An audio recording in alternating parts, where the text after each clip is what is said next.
Salam jumpa warga jemaat GKI Klasi Solo, berjumpa kembali dalam Bina Iman GKI Klasi Solo. Kali ini saya ditemani dengan dua anak kami, kakak Nayana, halo kakak, dan adik Narendra.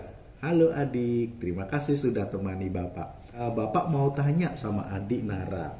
Adik, kalau misalnya adik minta sesuatu sama bapak, terus belum dikasih, yang adik lakukan apa?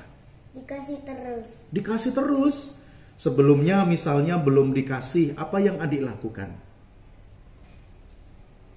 Yang adik lakukan apa? Misalnya adik minta beliin sepeda, tapi belum dikasih. Yang adik lakukan apa? Minta terus. Minta terus, sampai Kasih. Wow, begitu. Kakak, kira-kira kenapa adik minta terus dan yakin kalau satu saat Bapak akan kasih? Karena Bapak sayang adik dan kakak. Karena Bapak Sayang adik dan kakak dan percaya pasti dikasih ya? Oh, jadi gitu. Oke. Terima kasih anak-anak, silakan kembali menggambar lagi. Warga jemaat yang terkasih, demikian juga yang terdapat dalam Lukas pasal 11 ayat 5 sampai 13 yang menjadi dasar bagi perenungan kita. Ada salah satu teks menarik tentang bagaimana pola relasi antara kita dengan Tuhan kita Yesus Kristus. Saya bacakan untuk saudara Lukas 11 ayat 5 sampai 13. Lalu katanya kepada mereka, "Jika seorang di antara kamu mempunyai seorang sahabat, dan pada tengah malam pergi kepadanya dan berkata kepadanya, 'Sahabat, pinjamkanlah kepadaku 3 roti, sebab seorang sahabatku yang sedang berada dalam perjalanan singgah ke rumahku dan aku tidak mempunyai apa-apa untuk dihidangkan kepadanya.' Bagaimana mungkin ia yang di dalam rumah itu akan menjawab, 'Jangan mengganggu aku, pintu sudah tertutup dan aku serta anak-anakku sudah tidur. Aku tidak dapat bangun dan memberikannya kepadamu.' Aku berkata kepadamu, sekalipun ia tidak mau bangun dan memberikannya kepadanya karena orang itu adalah sahabatnya, tetapi karena sikapnya yang tidak malu itu, ia akan bangun juga dan memberikan kepadanya apa yang diperlukannya. Karena itu aku berkata kepadamu, mintalah maka akan diberikan kepadamu, carilah maka kamu akan mendapat, ketuklah maka pintu akan dibukakan bagimu. Sebab setiap orang yang meminta menerima, setiap orang yang mencari mendapat, yang mengetuk baginya pintu dibukakan. Bapa manakah di antara kamu, jika anaknya minta ikan, akan memberinya ular sebagai ganti ikan? Atau jika ia minta telur, akan memberinya kalajengking? Jadi jika kamu yang jahat tahu memberi pemberian yang baik kepada anak-anakmu, apalagi Bapamu yang di surga, ia akan memberikan Roh Kudus kepada mereka yang meminta kepadanya." Nah, demikianlah Injil Yesus Kristus bagi kita. Menarik saudara-saudara, karena di ayat 8 dikatakan, "Aku berkata kepadamu, sekalipun ia tidak mau bangun dan memberikannya kepadanya karena orang itu adalah sahabatnya, tetapi karena sikapnya yang tidak malu itu, ia akan bangun juga memberikannya kepadanya apa yang diperlukannya." Nah, tidak malu ini dalam terjemahan bahasa Yunaninya disebut dengan dalam terjemahan bahasa Yunaninya adalah anaideia, atau dalam terjemahan bahasa Jawa gujek jaluk tulung. Jadi insis jaluk tulung terus menerus, karena tahu bahwa sahabatnya mengasihinya dan pasti akan memberikan yang baik kepada sahabatnya.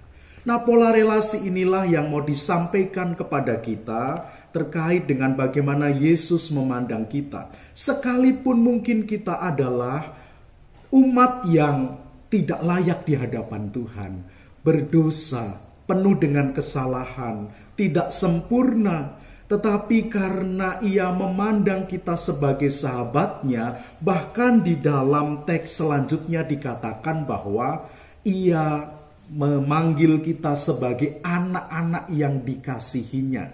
Kalau kamu saja, Bapa yang tidak sempurna bagi anak-anakmu memberi yang terbaik, apalagi Yesus Kristus, Bapamu yang di surga. Dia pasti memberikan yang terbaik bagi kamu.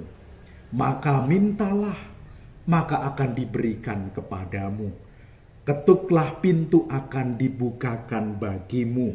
Dan akan diberikannya yang terbaik menurut ukuran yang terbaik dari Tuhan dan Juru Selamat kita.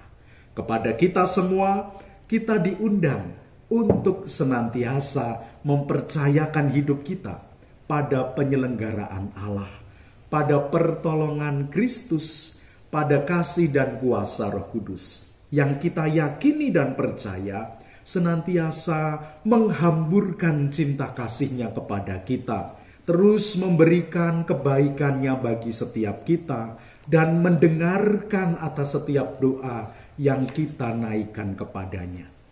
Jangan takut, jangan ragu, kita punya Tuhan yang murah hati.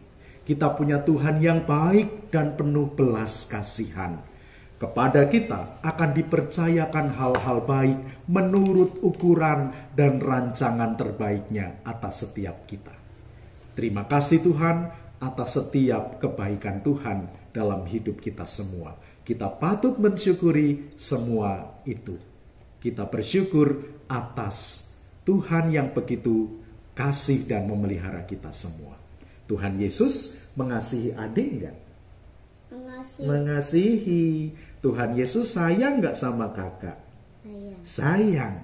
Dan kita percaya Tuhan menyayangi semua orang. Jadi mari kita berdoa. Yuk kita berdoa. Bagaimana caranya berdoa? Yuk. Tangannya.